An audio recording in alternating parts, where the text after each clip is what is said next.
মাতঙ্গিনী হাজরার মূর্তির নিচে আপনাদের দেখা হয়েছে, তেমনি আশিস সহ আপনাদের ভাই বন্ধুদের সঙ্গে, কখনো কৌস্তব বাগচির সঙ্গে, কখনো ভাস্কর ঘোষের সঙ্গে আমার অফিসে একাধিকবার আপনাদের অনেক মিটিং হয়েছে।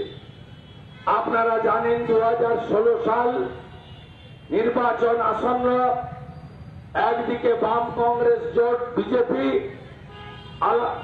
আলাদা, বাম কংগ্রেস জোট আলাদা, তারা পরিবর্তন চান, অন্যদিকে মমতা ব্যানার্জিকে ক্ষমতায় আসতে হবে। তিনি ঘোষণা করলেন যে 60,000 গ্রুপ ডি আমার হাতে রেডি করা আছে। আমি ভোটে জেতার পরে এই 60,000-এর নিয়োগ করব গ্রুপ ডিতে, এবং নির্বাচন হয়ে গেল, উনি জিতলেন, মন্ত্রিসভা তৈরি হলো, ঘোষণা হলো 6,000 গ্রুপ ডি নেওয়া হবে। প্রশ্ন উঠল বাকি 54,000 কবে হবে? উনি বললেন যে ধীরে ধীরে আরো 54,000 হবে। এবারে এই 6,000-এর জন্য কত আবেদন করলে ভাবতে পারেন? এখানে যারা আছে না, এরা মাস্টার আছে, মাস্টার ডিগ্রি, এরা অনার্স গ্রাজুয়েট আছে, এরা বিএড পাস আছে, এরা প্লেন গ্রাজুয়েট আছে, এইচএস মাধ্যমিক তো আছে, প্রত্যেকটা ছেলে কম্পিউটার জানে, এবং এরা মেধাযুক্ত, মধ্যবিত্ত, নিম্নবিত্ত এবং গ্রামের অধিকাংশই কৃষক পরিবার থেকে উঠে আসা। এদের বাবা মারা অনেক কষ্ট করে এদের পড়াশোনা করিয়েছেন। এরা অনেক কষ্ট করে নিজের যে লুক্কায়িত প্রতিভাকে এরা বিকশিত করেছে। এরা কেউ ফাঁকা খাতা দিয়ে পরীক্ষায় পাস করেনি। অত্যন্ত কৃতি এই ছাত্রছাত্রী, মানে আমাদের বেকার বন্ধুরা। কতজন আবেদন করলেন? 24,63,000 বেকার। পোস্টের সংখ্যা কত? 6,000। লিখিত পরীক্ষার পরে 18,000-কে ইন্টারভিউতে ডাকা হলো। সেখান থেকে 5,422-কে নিয়োগ করা হলো। নিয়োগ যখন হলো, আপনারা ভাবলেন যে গ্রুপ ডি রিক্রুটমেন্ট বোর্ড এই নিয়োগ করেছে, এই নিয়োগ করার কথা স্টাফ রিক্রুটমেন্ট বোর্ডে অথবা পাবলিক সার্ভিস কমিশনের।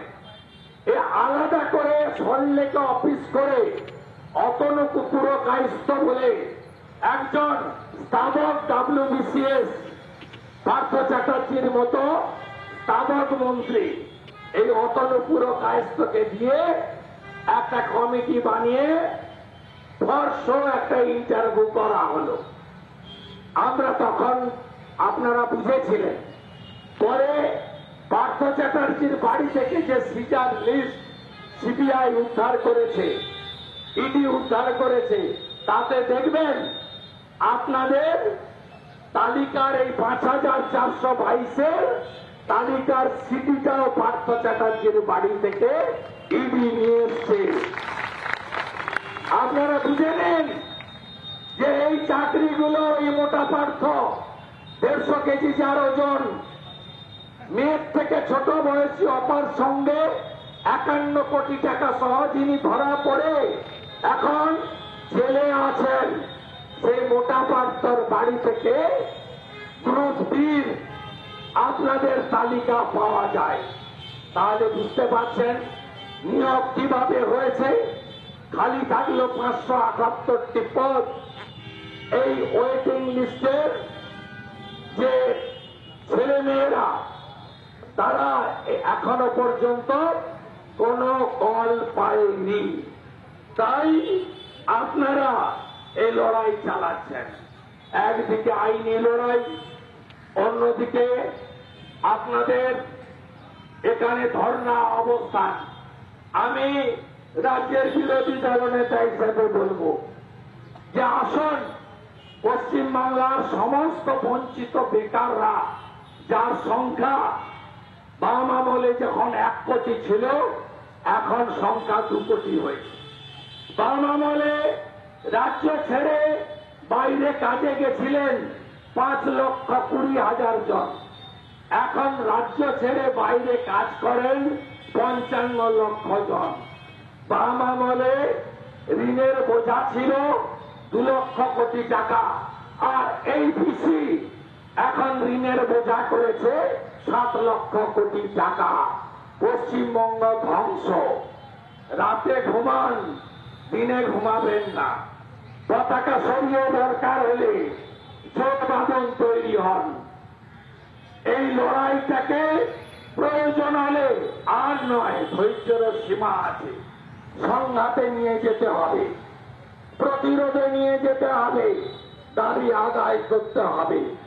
আপনারা জানেন আরজিকরের ঘটনার পরে ছাত্র সমাজ জাতীয় পতাকা নিয়ে নবান্ন অভিযান ডেকেছিল 27 আগস্ট।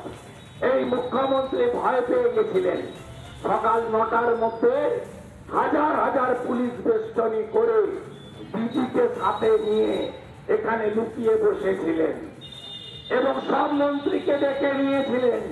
সেদিন চাইলে জনগণ ওই 14 তলাতে উঠে চেয়ারটা নিয়ে নদীতে ছুঁড়ে ফেলে দিতে পারত।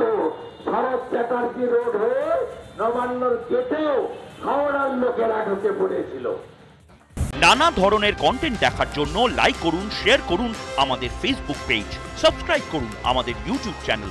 পাশাপাশি অন্যান্য ব্রেকিং নিউজের জন্য অবশ্যই চোখ রাখুন রিপাবলিক বাংলায়।